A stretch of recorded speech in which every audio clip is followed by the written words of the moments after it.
What's going on, guys? I just wanted to post a clip from my live stream today where I'm talking about how our chances for southern snow are increasing.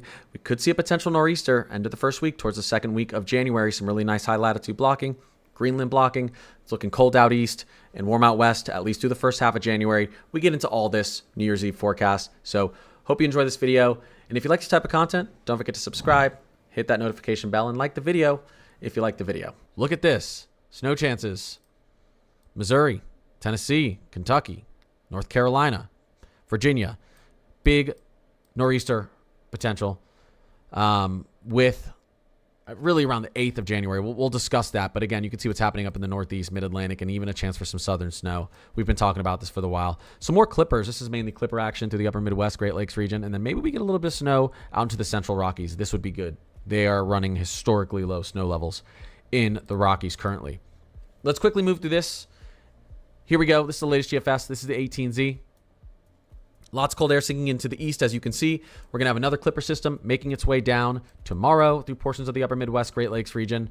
Now, some of this moisture is going to get stalled out across the Appalachian Mountains, so we could have some heavier snow maybe falling through portions of Pittsburgh, really from Pittsburgh down through West Virginia, maybe in eastern Ohio as well, and then inner New England. We're talking about New Year's Eve night. Here you go. This is around midnight. Again, I think upper Midwest gets an inch or two through portions of Minnesota, Wisconsin, northern Illinois, maybe even Indiana over the next couple of days. But midnight right now, it looks like snow potential, maybe a tiny bit. Indiana, Ohio, West Virginia, western PA, and then inner New England. There's your snow potential. Still very cold out here.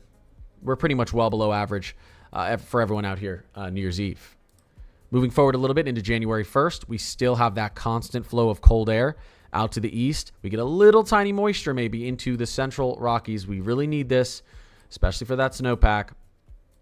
But we're still warm out west, Pacific warmth, but we're getting a little bit of moisture now out west. Interesting time frame here around January 3rd. We have a little moisture pushing through the south here. Baroclinic boundary up here. Maybe this moves a little bit farther north. Maybe we get a little bit of a clipper action through maybe even North Carolina, Virginia, a little bit of snow there, potentially. Not showing up on the map right here, but you get this system moving a little bit farther north. It's possible. Now let's move out towards January 4th, January 5th. We still have a lot of cold air moving into the east. Another system maybe trying to bring some snow to the northeast. This is what I'm talking about with continued clippers up here. But notice what's happening to our polar jet. Our polar jet begins to collapse. We've been talking about this for a while. As we get towards the end of the first week of January, the polar jet begins to collapse a little bit, okay? And when it does, this is going to kind of help our subtropical jet. It's going to help us get some moisture through here. And at the same time that this moisture is starting to enhance, we're getting some blocking over Greenland and some high latitude blocking over Canada, negative WPO, negative NAO. Classic East Coast winter storm, Southeast winter storm setup as we get into the 6th, 7th of January. Here we go as we get into the 8th. Whoa. A trough begins to neutrally and then negatively tilt. It links up with this moisture and Big Daddy nor'easter.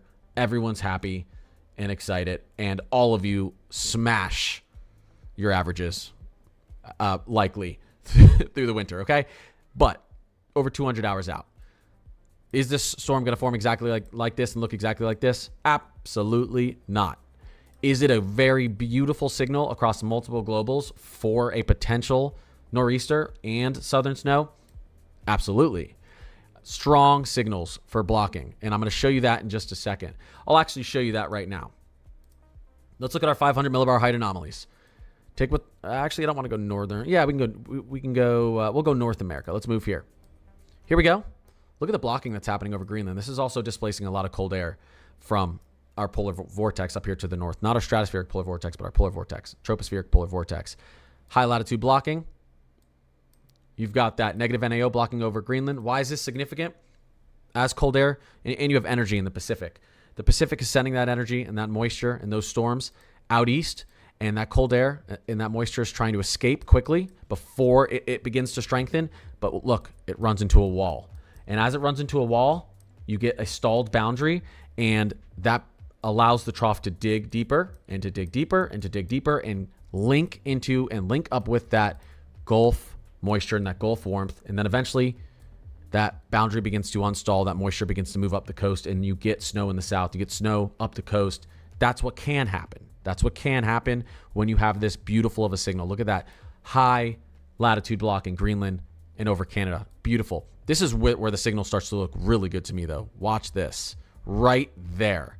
This is really, really nice. You still got Greenland blocking. All right. Right as this storm begins to move up there, you've got all this blocking to the north and east. You've got a lot of moisture down here. You've got that nice southwesterly flow. And again, you're getting a stalled boundary. You're getting a tilted trough here. Potential for a nor'easter, potential for southern snow is nice. Okay, we're looking at the GFS right here. If we were to go back and look at the 12Z Euro for this time frame, let's go and look at that. This snow squall warning. Rochester, Albany, New York. Yep. We take a look here on the Euro. It's even more impressive. Even more impressive. This is, guys, this is incredible blocking. This is an absolutely stalled out front. You want a negatively tilted trough. This is going to give you a negatively tilted trough over the East Coast as long as this system moves in far enough west, and it gives it that time to dig. Really, really great look. I'm hoping we get this holding. You saw it on the GFS. You can see it on the Canadian. You can see it on the Euro. Usually when you have all the models seeing something, a version of it happens. Maybe we get the version where it's a big nor'easter, but I think in the least, we get some sort of snow out again towards the coast. In the very least, some sort of snow again out towards the coast and some sort of snow in the south. It's a nice setup. All right, really quickly here, moving forward. Here's the Euro temperature anomalies. Lots of cold air pushing out east, obviously, for New Year's Eve. Here's New Year's Eve night. We're cold out east, warm out west. We get into early January, consistent cold air pushing out east. You get some warm air interactions, followed by some cold air, followed by some more warm air. But again, lots of cold air to tap into for these East Coast storms. Take a look, January 1st to January 11th. This is what our European anomalies look like. This is the European 10-day anomaly, January 1st to January 11th. This is what it's thinking. So we're cold out east, very warm out west. Again, not too great for the Rockies. They've been struggling this year. Getting into our teleconnections. You guys know I love my teleconnections. Let's look at the European weeklies. Wow, look at that Arctic oscillation. Look at that Arctic oscillation. The ensembles almost barely going positive. I mean, we're negative almost the whole way through January into early February. Eventually, we're going to run out of cold air to tap into, and the cold air is going to need to reset itself up there in Western Canada. Maybe that doesn't happen until much later in winter. I mean, it seems like there's a lot of cold air to tap into. Beautiful, beautiful, beautiful negative NAO. For the start here, you can definitely see on the control operational run, but even the ensembles look pretty nice through the first 3 weeks of January. That's really good for southern snow, East Coast snow. WPO, major blocking here. Major blocking here as we get into the second week and through the third week. High latitude blocking second and third week of January. PNA, not doing too bad. If we can get the PNA to not push too positive, stay neutral to negative, you're still going to have the opportunity for colder air out west in the Rockies and more snow than you saw in December. It's not all doom and gloom. It's not all doom and gloom for the west, but it could be better. It could be better. Taking a look at our GFS extended, our Arctic oscillation, neutral to negative. Our NAO, negative, right? Same thing. We got our PNA here, neutral. So seeing something similar to the Euro. Here is the latest MJO forecast. Maybe trying to finally amplify a little bit as we get towards the middle to the end of January. Trying to push back out there. This would be pretty impressive for the East. Really for a lot of the country, for cold air, if we did start to amplify as we got into late January, back into 7 and 8, because this is a cold signal for much of the states, especially the East. But anyways, what's the big takeaway here? In my opinion, the big takeaway here is South, pay attention. East Coast, pay attention. I told you guys before this winter started, this is the year the almighty nor'easter returns. Special marine warning has been issued. And this is fantastic for you guys, especially when this is happening in the coldest month of the year, typically in the northern hemisphere. I like it. I like what I'm seeing. All right, what's going on, guys?